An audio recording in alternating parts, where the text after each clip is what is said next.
This 1973 Plymouth Roadrunner is an original paint example, and yes, it's a 440 GTX, one of 117 cars built in 1973. Now, 1973 was a really good year for Roadrunner. Sales almost tripled from the 6,800 cars built in 72 up to 17,443 for 1973. Part of that was the addition of the 318 two-barrel, a very economical engine at the base of the option sheet. Yeah, 318 powered Roadrunner, but if that's what it took to sell cars, that's what they did. But this one has the top dog, the U-Code 440 with 280 horsepower. We need to take a closer look at this rare beast. I talk about VINs or VINs. What does that mean? Well, it's the vehicle identification number. From the 1968 model year until present, the federal government mandates that all cars have to have this information riveted so it's visible through the windshield.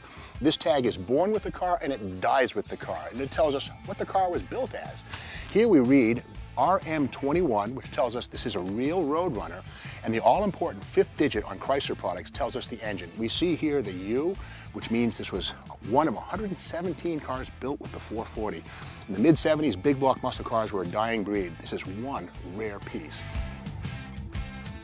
Like all Roadrunners, the hood has a call-out telling what engine was installed. Of course, here we see the 440 sticker and the GTX emblem. If you're confused, well, that's because the GTX and the Roadrunner were merged into one model after the 1971 model year.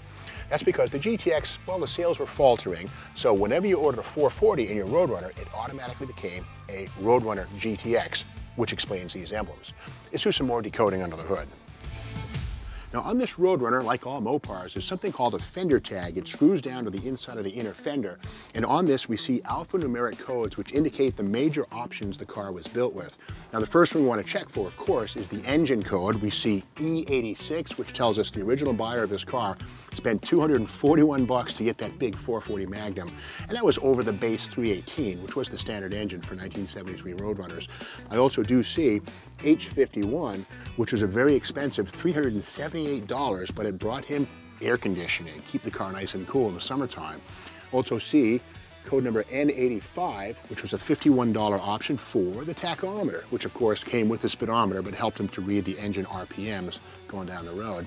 And something I really always look at is the rear axle tag code, and here we have D91. This car was born with a sure grip rear axle. Let's go check that out. Roadrunners have always been known for having really strong rear axles. After all, if the axle breaks, you're walking home. Now, in the case of this 73 440 big block car, we've got the 8 3/4 rear axle, which was a standard Roadrunner piece since 1968, really strong.